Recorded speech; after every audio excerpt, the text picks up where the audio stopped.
Welcome everyone. I'm the co-founder of Easy Bike. We're an electric mobility solutions company with a mission on transitioning engine motorcycles to electric. I'm delighted to have with me Faisal Sultan. He's the global vice president and managing director at Lucid Motors, which is a leading luxury electric vehicle. Welcome. Thank you for having the company in the premium segment and luxury segment based out of California. So it's publicly traded on NASDAQ. And we've been in business as a car company since 2012. But we launched our first vehicle in 2021, which is the Lucid Air. And it's won 3 years in a row luxury car of the year global stage, beating pretty much all the other competitors, EVs or ICE.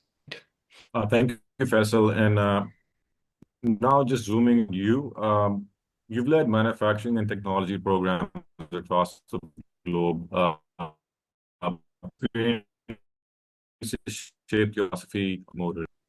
Look, I started off, in automotive, I think back in 1997, when I joined after finishing my mechanical engineering degree from US, and then started off with General Motors in engineering.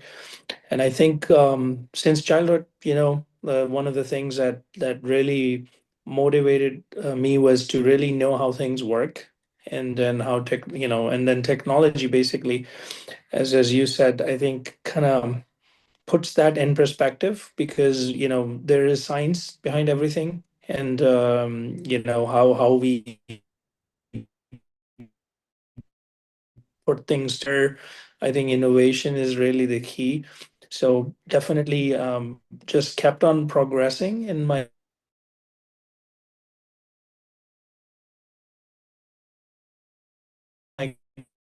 career with lunches of the government, and then finally Lucid. In manufacturing, as you said, for quite some time, but also by trade, I'm an engineer. But really wanted to see, how the product works, but then after the business work, how does the organization work? So that kind of led me into doing my MBA and then trying to focus on having, organizations that are over time sustainable, not only making great products, but also making profits. All right. And with that context, let's talk a little bit about big picture vision. Lucid already, as you alluded to, leads on things like battery range and future electric cars. I think there will be with the AI focus. I think there's going to be a lot of, let's say, a hardware upgrading in some of the cars. I think Lucid has the Air had enough power in its processors to actually be a smart car, but I think the concept of a smart car is more achievable now with much faster. I think you will be able to help live a life where you're functioning while you're driving. So things like, setting up appointments, doing some research, writing a book, while you're driving a car. These are things that are, I think, going to become very normal in the next, let's say, in the next 5 6 years. A lot of this technology is going to start to make its way inside a car.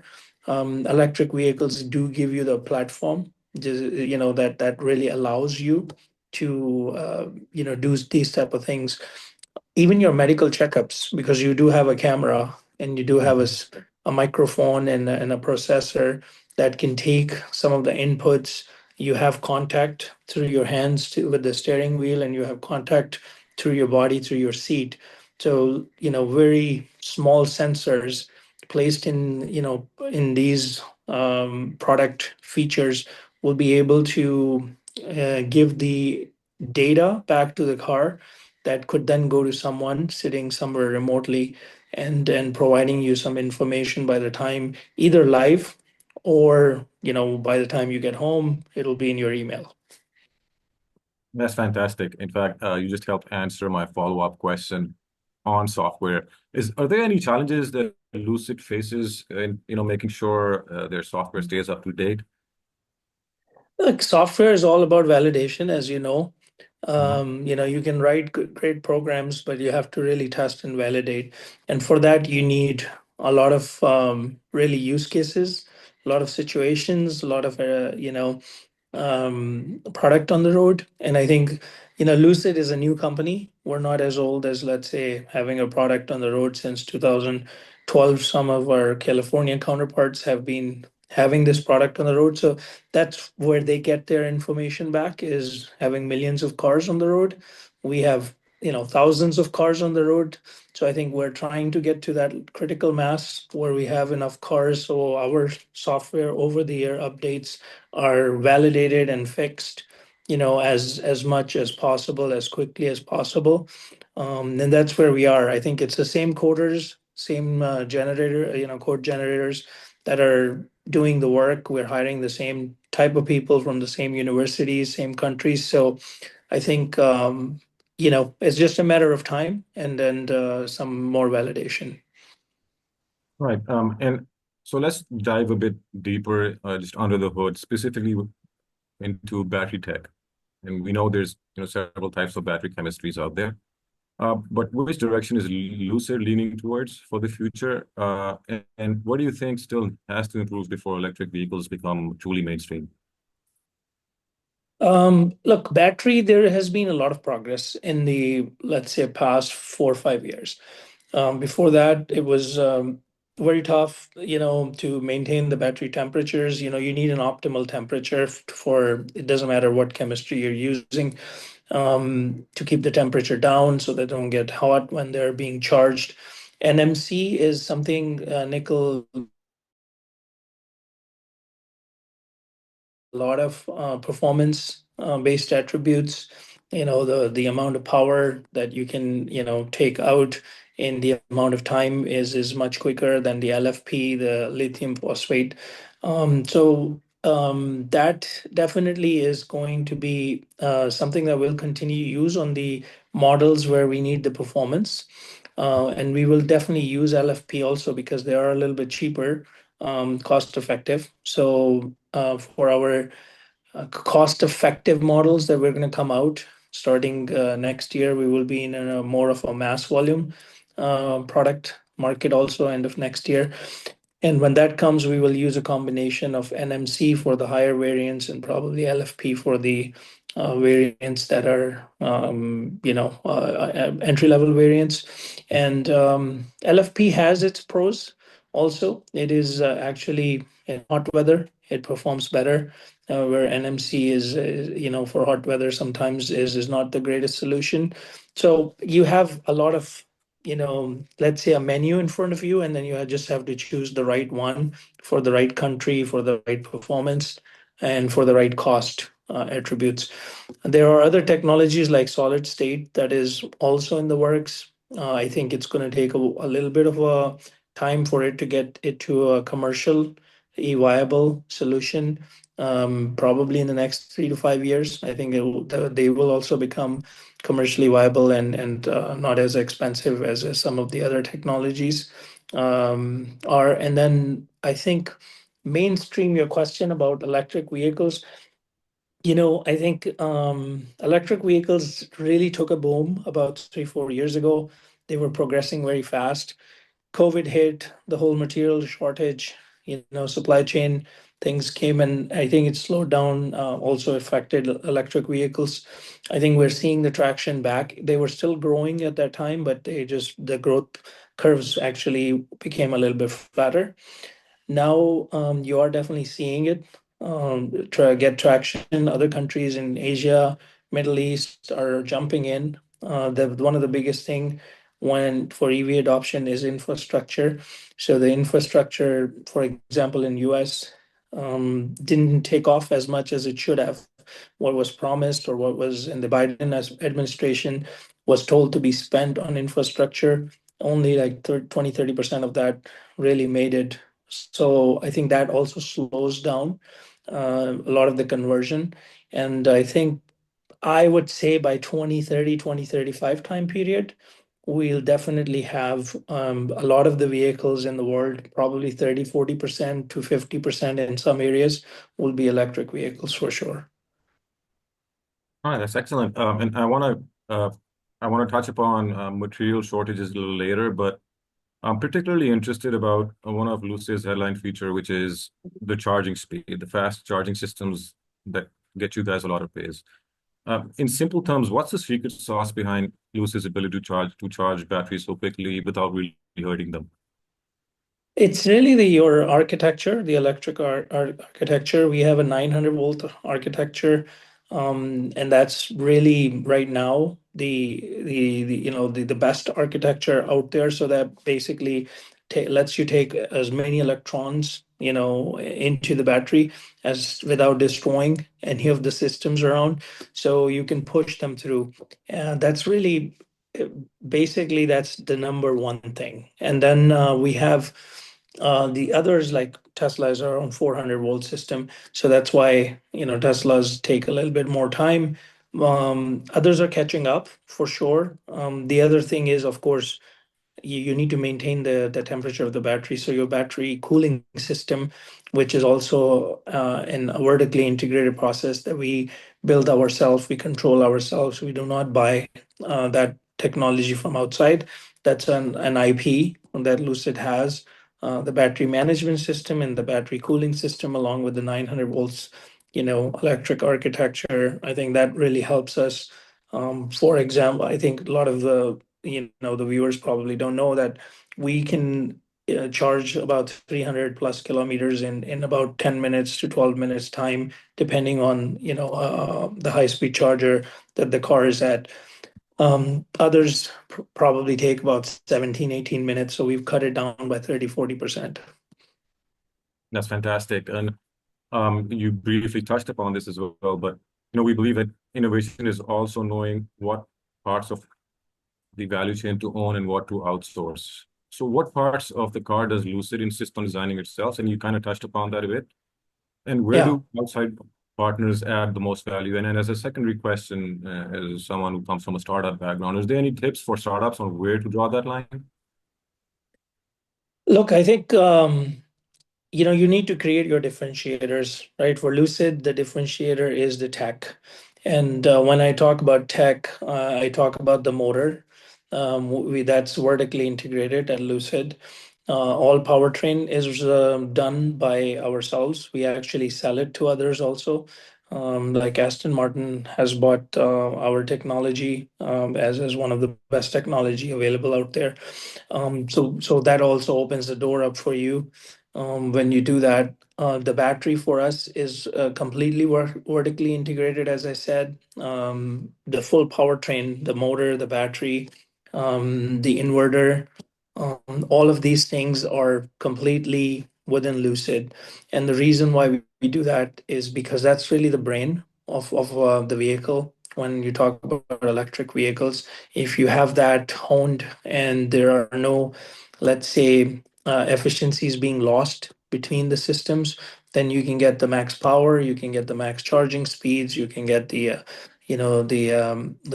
maximum space, because that's something that people tend to forget. You can buy a lot of parts from outside, but then the packaging space, you're losing it. And when the packaging space is lost, then the consumer, the rider is going to be affected. They are going to see less leg room, their knees are not going to, they're going to start hitting the seats and things like this. So that is why our interior cabin is the most spacious cabin on even cars that are much more lengthier than us. For example, BMW 7 Series and a Mercedes S-Class, which are our competitors in our segment, are longer, about 6, 7 inches longer than our car, but they have less interior spacing in front seats and rear seats.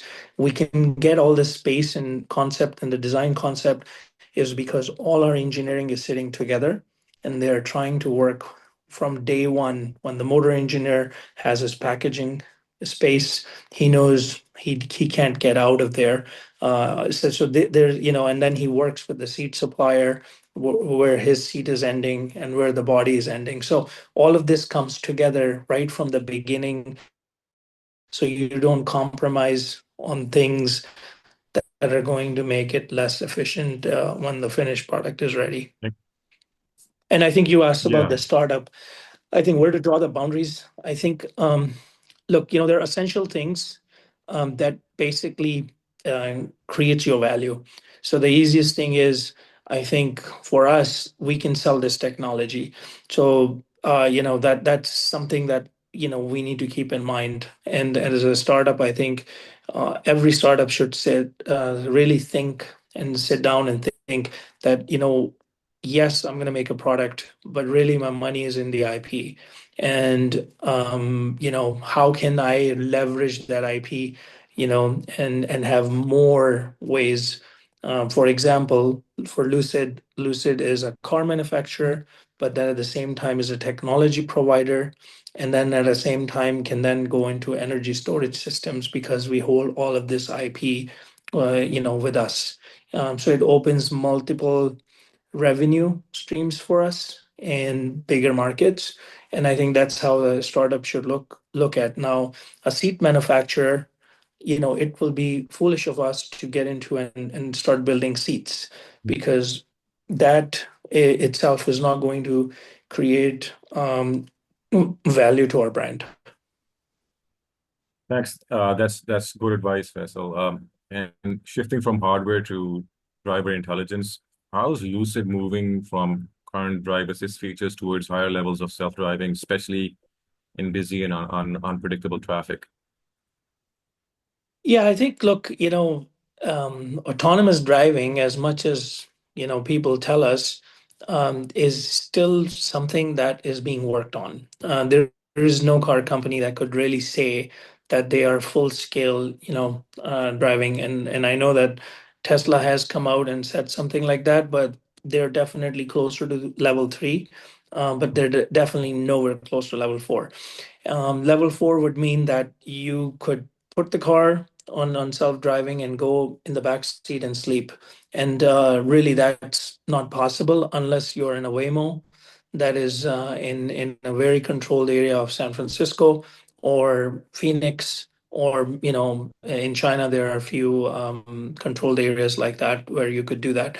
Now, there are some delivery trucks that have actually made that, but again, those are on a very specific routes in very specific cities that could be done. They're not going to take you from one city to another city, because infrastructure is something that has to be there. To supporting infrastructure really is needed, just as simple as having lines on the road that really helps the car, find its way. So there's, yes, digital connection, but then also you have physical, really infrastructure that really helps you stay in your lane and things like that. There's connectivity, that is really needed. So all of this comes into play. But one of the things that people don't realize is really the litigation part, because when a person is driving a car, the insurance company and the lawyers both know who is at fault. When a car is being driven by itself, is it the hardware? Is it the software? Is it the infrastructure? Is it the connectivity? God forbid something happens. Who are these insurance companies and the affected parties going to go after? So the legislation has to also catch up. I think the technology is out there when it comes to car software and a car hardware. Lucid Gravity is actually probably the most capable car from a hardware perspective already, with having a suite of cameras, also LiDAR, and also ultrasound technology. So we have equipped our cars, and we are gradually moving as we get more validation points. We're going to start to open more features. In US, our car can drive you from San Francisco to LA once you're on the freeway. What we do not allow is the car to take a turn and go into a from a highway into a city, because we have that feature turned off. The reason is, as you already mentioned, some of these streets are filled with pedestrians, they're filled with other cars, and the risk is much higher for something for to the if something is going to happen, it's probably going to happen on a stop sign or on a red light, green light turning into red light. So it's just a more conservative way of us to approach this, but there is progress being made. I think we have opened a lot of features in the last 6 months, and we'll continue to do that in the next, let's say, year or two. You have to get a disclaimer from the customers. In Saudi here, we have a very strict data privacy law. So when customers are buying their car, they opt in, opt out. Similarly, there is a button in the car. You can majority of the data off now of people that are driving these cars. So we have to be very careful, as you said.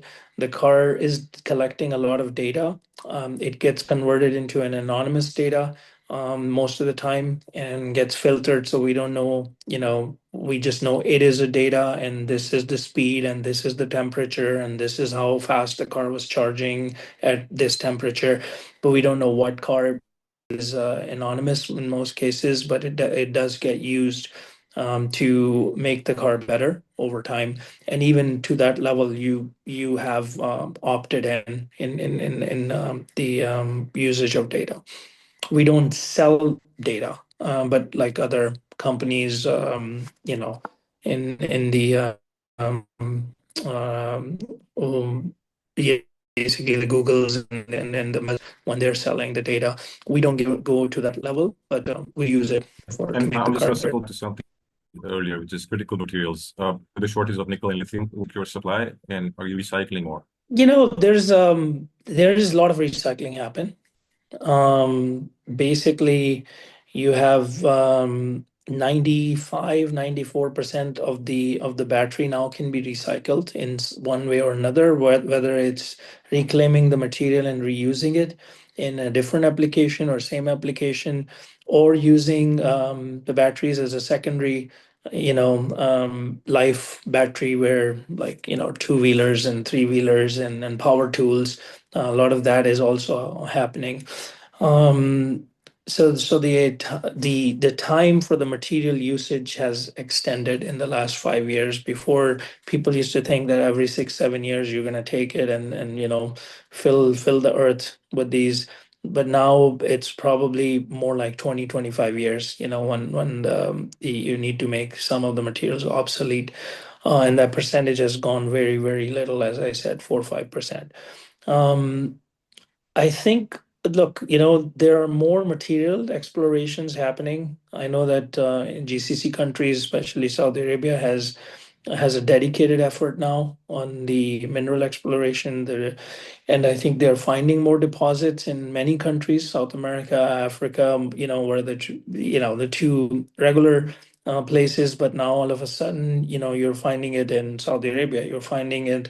I think you're going to keep on finding this. We do not see and anticipate, a huge shortage of these material, because new technologies are also coming. And that's why efficiency is very, very important. And that's why Lucid's our company that will give you for 1 kilowatt hour of energy, we give you more than 5 miles of range. Others like Tesla is at 3.5, 3.7 range. So we want to take as least amount of material and give it as most, the most consumption out of that material, right? So consumer, and that's going to be the trend, I think, in the future also. Technology will play its role where other car companies will also come into the efficiency. For example, our Lucid Gravity that is coming out now, it's a seven-seater SUV, already winning some awards in US in its first 6 months of being out. Um, the battery size on that is about 112, 114 kilowatt hour, and it gives you 450 miles of range. Where the Hummer and the Cadillac Escalade has a 200 kilowatt, double the size of ours, for giving you 460 mile, 10 miles more. So there's ways to get range, which we call a smart way and a dumb way. And a smart way is that you want to keep the battery size small and then give the range. anybody can put a huge battery, a tank of a battery in, but with no efficiency, give 5, 10 miles of range extra is not the real way, because you are taking those rare minerals and metals, and you're kind of wasting this material. Really good point there, Faisal. And then, next couple of questions are about this debate on EV with regards to sustainability. So, beyond driving range, how is Lucid measuring the total carbon impact of its cars from raw materials all the way to end life? Yeah, we have a very dedicated sustainability effort. We actually have officers assigned to this that keep an eye on our supply chain, that keep an eye on our, consumer usage. And so it's not just, it doesn't stop at the battery range, as you said. It also goes into the supplier selection. For example, our leather supplier comes from Scotland. And the reason why we select them, the premium leather that comes from Scotland, Napa leather, is because the way they treat their leather is the most sustainable in the industry. So, and we work with Samsung and LG Chem and Panasonic because of that reason. Those are the three that are actually have a sustainability effort of their own. So when we are sourcing the materials out, when we are sourcing the suppliers out, the usage in our headquarters in California, we do not use plasticware. Right from the beginning, it's metal spoons. It's ceramic. Cups, plates. So it's really in our DNA that we want to go and find every single thing that we could do without being charged $1 million for it. But that's the only way I think you're going to look at it from a sustainability point of view. And it's not just an EV thing. I think it should be every organization and enterprise thing, because we need to really protect if we are providing a car that is taking the carbon footprint off, but then we are doing a lot of things around the office, or not teaching our employees to go home and be sustainable, then you're wasting that carbon footprint. So we try to have these calculators, and then we have a sustainability report that we publish every quarter that tells these measures and how we're measuring our carbon footprint. All right. But I want to focus more on end-of-life solutions, particularly for batteries, because this is something that generates a lot of debate when it comes to EV. So what happens to Lucid's batteries once they're no good for driving? Do you plan to reuse them for energy storage, or do you recycle the materials? So currently we are, in discussions, because most of our vehicles are only 3, 4 years Yeah. into the life cycle. So we haven't actually reached that point where a lot of these batteries are coming back to us. We have a warranty of 8 years. So anything happens to the battery for those 8 years, we are fixing them. The batteries that we do get, the way the Lucid battery is built, and this is a concept that we introduced, is we have very small modules, and there are a lot of modules in the battery pack. So if there is something wrong with the battery, all you do is you take, you digitally find out which cell in which module is the problem. Now you can't replace the cell, but you can replace the module. So it localizes, some of them. So this way you reuse the battery pack most of the time, unless there's a big accident or something and half the battery pack is destroyed. Otherwise, most of the time you can use those cells without, thinking of really recycling them all the time. So that is something that we have been doing. And then we're talking with a UK-based company, a Netherlands-based company that actually specializes in recycling of batteries, so that in the next 2, 3 years before, the warranty time period of 8 years, or the life cycle now for our batteries, we think are definitely going to be at least 10, 12, 13 years. So when they start coming back, we will have a solution already ready to have this, material be recaptured and then resupplied to, the Samsungs and the Panasonics to be reused for battery application. All right. Switching gears to customer experience. It's interesting to find out that Lucid sells cars directly to consumers. What have you guys learned from that approach? And would you ever try to blend it with traditional dealers? We definitely would. So it depends on the market size and the how critical the markets are. And each region is different. Currently, everything that we operate is D2C in US, Canada, Germany, Switzerland, Netherlands, Norway, and Saudi and UAE. Those are the big countries that we are in. We are now expanding into tier two countries that don't have as bigger markets as we had with the first ones. We will definitely go with distributorship models in some of them, in GCC and also in Europe for sure, and starting next year. Um, the big learning is, look, D2C gives you couple of things. You're always in charge of the customer journey, and right from the beginning, it's your website. You control how they're treated, how fast, are you replying, what type of messaging is going back to them. How interested are they? What is the feedback when they visit the car? You capture all of that, and you're able to really react much faster.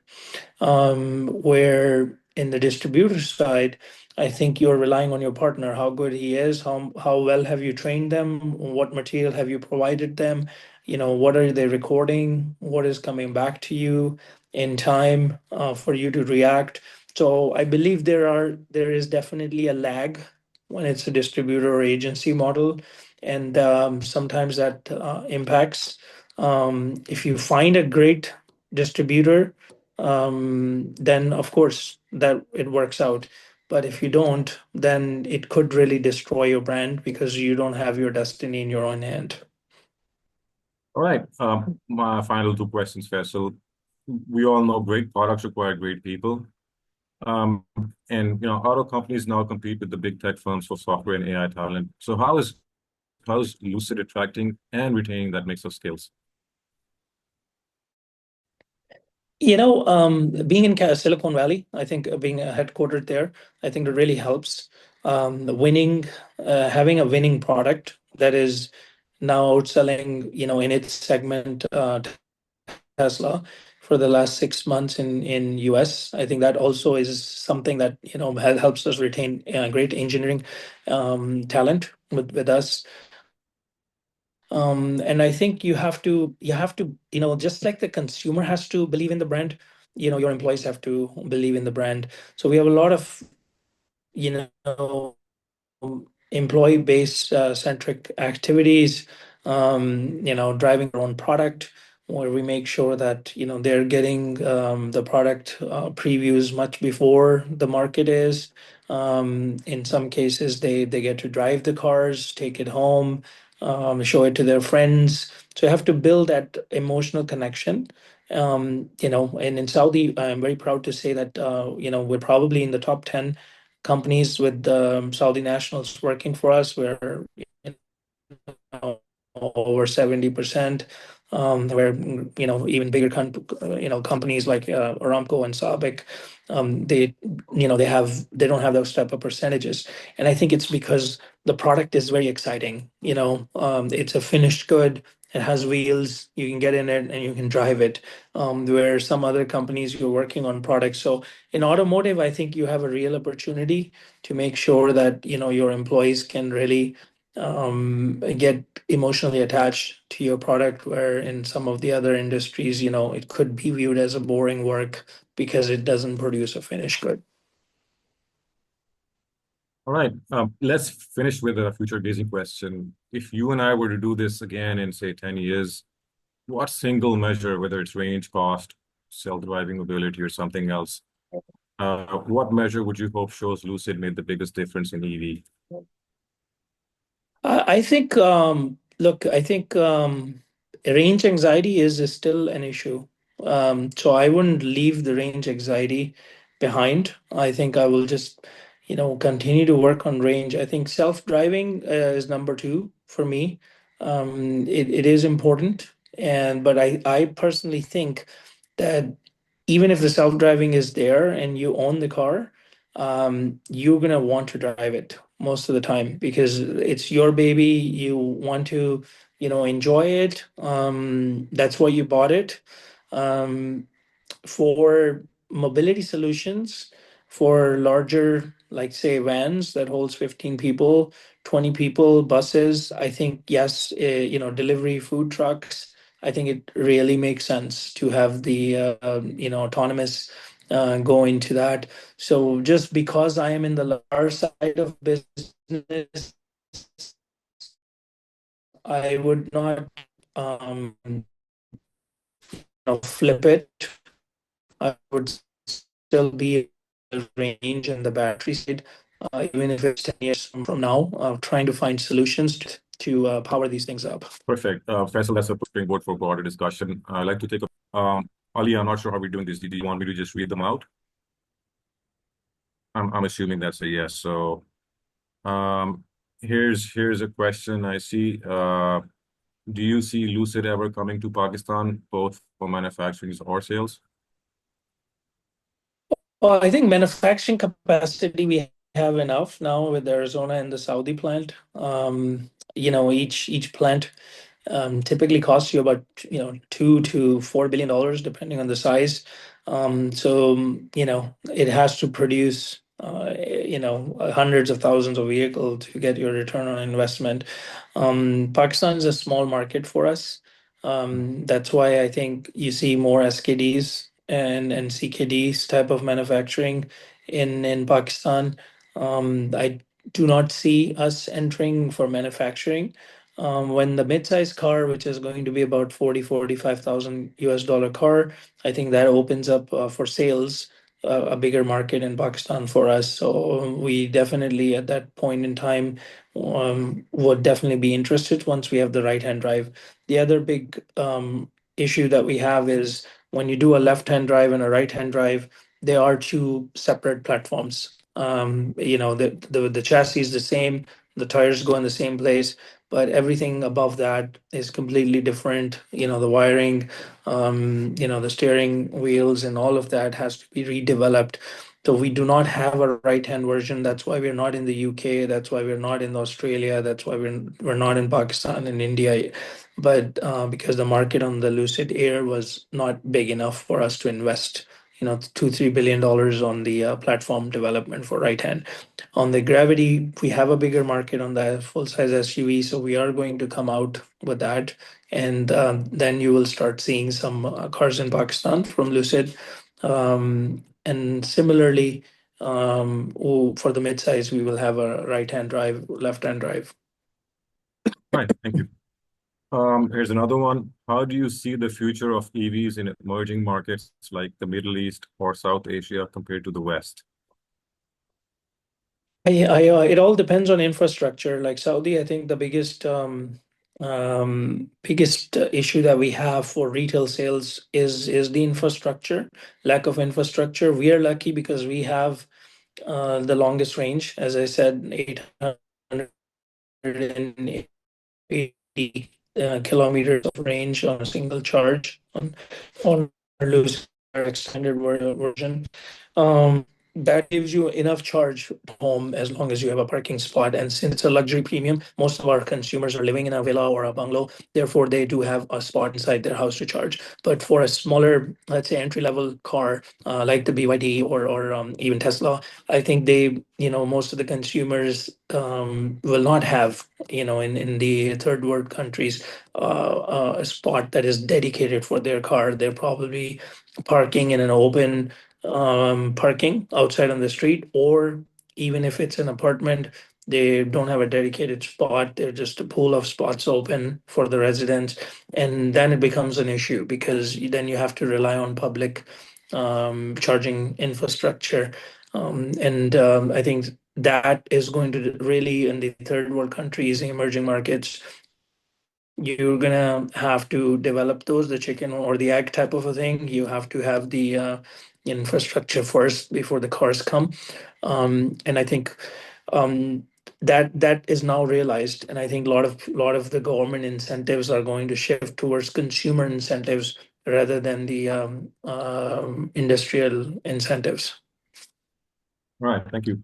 Um, Another one, what lessons from the US or Europe is Lucid bringing to its Middle East strategy? I don't think there's any difference in the strategy. I think in GCC and in Middle East, definitely, the consumer is more demanding. I can definitely say that. I've noticed that. They want everything, yesterday, and they want everything perfect. And there is really the learning curve for you is actually a much less duration in the Middle East. So we're glad that we were able to get US, where we had a lot of learnings on the product itself, and so that really helped. The journey here is much tougher, much more demanding for the brands than it's in US and North America or Europe. Right, good to know. Um, how can Lucid compare with other luxury car manufacturers? What's the differentiation?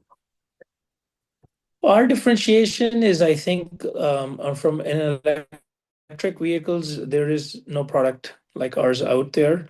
You have, Mercedes tried, but now have halted or slowed down their production. Same thing with BMW, because they're more, internal combustion engine. They've done it for hundreds of years, so they're so used to. There's a legacy built into their engineering. There's legacy built into their way they tool, the way they run processes. So Lucid really, is a very unique product, because it is playing in a luxury segment, as a first electric car offering that is actually, not slowing down production. It's actually increasing production. It is actually increasing sales quarter by quarter by quarter now, 5 quarters in a row. So we see a bright future, and I think the biggest differentiator for us is really the battery, the range, the charging speeds, and having the world's fastest accelerating car, production car also helps. That a car that is only $250,000 that beats a 2 million, $3 million Bugatti. I think that shows the world that, look, you're not compromising anything. You're actually compromising nothing. You have luxury, you have performance, you have range, all in one package. Right. Here's another one. Entering diverse markets like Pakistan and Southeast Asia brings unique infrastructure and regulatory challenges. How is Lucid adopting its vehicles and charging ecosystem for regions with less mature EV support? Yeah, we tend the only thing we can do is we can give like a home charging solution, which we do with every car. Every Lucid car gets a home charger as part of the car sale. And in most of the countries, we also give free installation. So you can actually take that charger and then you can get that installed at your house with the coupon or the credit that we give you. So I think that's something we do because we don't want the consumer to be stranded. There is a lot of people don't know, but you can actually plug the car into a regular outlet and you can still charge. It's just not a good experience because the speeds that it charges at is they're much slower. Like it could take 12 hours to 14 hours rather than 4 hours, 5 hours if you have the charger that we give you for free installed, the 22 kilowatt charger. Um, so it's more of an education. And then, of course, we also work. In Saudi, we are working very closely with the Saudi electricity company. We're working with the private partners like Sasco, which is the biggest gas station provider here, Al Idris, the second largest, where they have now, with our help, we've identified the right type of chargers, the amount of chargers that they need so that they're not investing a lot of money, and the areas where most of our cars are sold in. So we try to give that type of a data to the providers, private and public, and help them with the policies that can really, become the catalyst to get the charging infrastructure, in the right place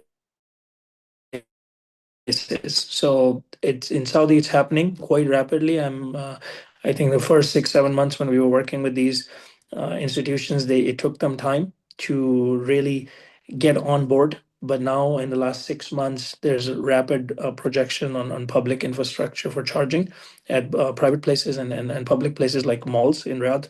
3 malls already have these chargers installed in their parking lot. And there's a lot of the cinema and movie theaters are getting it. So I think that type of a private public partnership is really important to get this thing going. Right. And do you need China or India for economies of scale? What's your strategy there? We can use any country in Saudi for the whole tariff war. In US, there are some complications, but in Saudi, I think we are free to use because partners from a business point of view. So we are definitely using services from anywhere as long as they're economical and they are state of the art. We do that, and then as market entries. I don't think, as I said, we will enter the right-hand market yet, but when we have the mid-size, we probably would look at those markets, to enter and sell also. All right, and this next question is actually about market entry. As Lucid expands globally, what factors determine the priority of market entry? Consumer behavior, infrastructure readiness, or regulatory alignment? It's actually all. So it's a good question. All of those are looked. We do have a very comprehensive, scaled, weighted system that looks at all of those things. There's the government support, the consumer incentives of some sort. To give that an initial boost. To get electric vehicles out.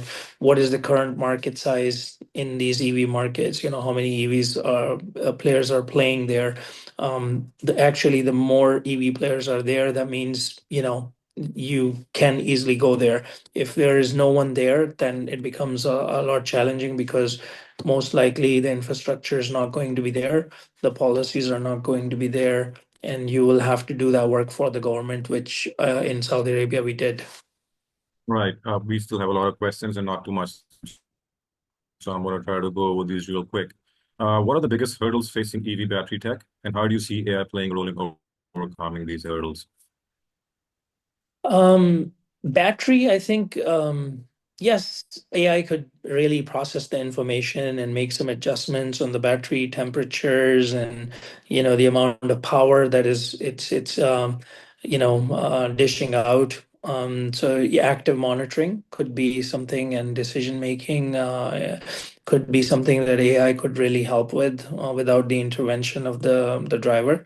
I think it's more of the biggest hurdle is really, as I said, to get the battery cooling temperatures at the optimum temperature, battery charging temperatures at the when you are actually charging the battery, you want your battery to be at a specific temperature band because that's the temperature when the electrons flow as easily to the cells. So those type of things, I think AI will play a big role because it can prep the battery itself and engage when it sees that it is really needed. Right. How does Lucid's presence in the Middle East reflect or diverge from the legacy of Western model of automaking? Are we seeing a birth of a new automotive paradigm built outside traditional power centers? That's what we believe. Yeah, of course. I think we believe that Lucid is a power to be reckoned now with. We are present in many countries. We're manufacturing in 2 countries. Our cars are winning a lot of awards, car and driver, motor trend of the car of the year, luxury car of the year awards. The list just keeps on going. USA Today. So we're actually the most awarded sedan in the history of automotive in the first 4 years. A lot of people don't know that. So we're very proud of that because these basically are telling that the product is amazing. the brand needs to be built, and that's where our focus will be, is to really build the brand. Let the people understand, because it's very hard to compete with a company like Porsche who has built a brand. It's like, a new watch company that comes out and says we're as good as Rolex, but Rolex is a Rolex. People will go Yeah. and buy that without looking at the performance and the specs behind the new company. So I think our challenge is really brand awareness, build the brand, and we'll continue to do that. I think the traditional OEMs like General Motors, Ford, they jumped on EVs a little bit late. Tesla was playing alone in the field, and then companies like Rivian, Lucid, and some of the others, BYD, even when they jumped in, the traditionals are now, including BMW and Mercedes, are trying to catch up, and they have a big legacy behind them, though, of doing things the way they do things, how they design things, and it's going to take some time. So it's an opportunity, a gap for companies like Lucid and Rivians and other car companies that are newcomers, who have a less design time, less development time, more innovative thinking, more open, or think outside the box type of process, to come up with new ideas and implement them in a much faster way. All right. And then I think this is something you touched upon earlier, may have answered. Question goes, luxury is often defined differently across cultures. In the Gulf, it's tied closely to prestige, comfort, and service. How is Lucid reshaping or adapting the luxury EV experience to resonate locally? And everywhere you go, you have to localize this. And I think, here we have, in GCC, we have home delivery, last mile delivery, so we can actually drop the car at your home. In US, not so much. We don't, offer that. It's in very rare cases where it's our fault or something like that, where, the customer came and we had to then deliver it to them. Here, gift sets, so you have to localize. Again, as correctly mentioned, it's about prestige, so you have to give, something with the car. It could be as simple as a bottle of very expensive oud to, tickets to an event that, it's very hard to get tickets for. So, that's how you redefine the luxury in the Middle East, where in US it's more product oriented. So once a consumer, gets into the car, as long as you can keep the basics, the service times down, and things like that, I think they're usually happy. But in Middle East, as I said, it's a different ballgame. Yeah, a lot of questions. We don't have a lot of time, so I'm just skimming through these. There's one that says Saudi Aramco recently signed a development deal with the Chinese EV giant BYD as well. The market will become bigger and super competitive. Oh, that's just a comment, sorry. Yeah. Um, um, so let me just look for a question. Yeah, Honda is going to, that's not also a comment, not a question. Yeah, EV supply chains span continents. How do geopolitics, tensions, or export restrictions affect scaling EV production? This is something you've already answered, actually. Is Yeah, what, yeah. With the South, yeah, you have to have neutral, a neutral based country like Saudi, for sure. yeah. That really helps companies. This is a good one. You've led initiatives in both government and private sectors. How has this dual experience shaped your approach to driving innovation in the automotive industry? Look, when I was wearing the government hat, when I was in charge of the industry development or writing of the industry policy for automotive manufacturing in the kingdom, I think I had to think about, fiscal, returns, and, if we put this much money, how can we, what type of jobs can we create? So it was a different type of innovation. How can we get our returns faster? What is the critical volume that needs to be produced? How many OEMs are we going to go after? What supply chain and human capabilities we have to develop? But there's a lot of innovation in that, automation. How much automation do we put in our, factories, do we mandate that when we bring the OEMs to keep the cost parity, at the same level as, come at least close to India or Pakistan or Egypt. So those were like more business cases development from that point of view. But when I worked with the OEMs and the supply chain in the industry, it was more about getting a product or a process optimized so they kind of meet at the same place. But the end goal is to have the most efficient process that can be very cost effective with a quality product that is going to be marketable worldwide. All right. I think thanks to everyone for those great questions. We're running out of time. Faisal, thank you so much for your candid insights.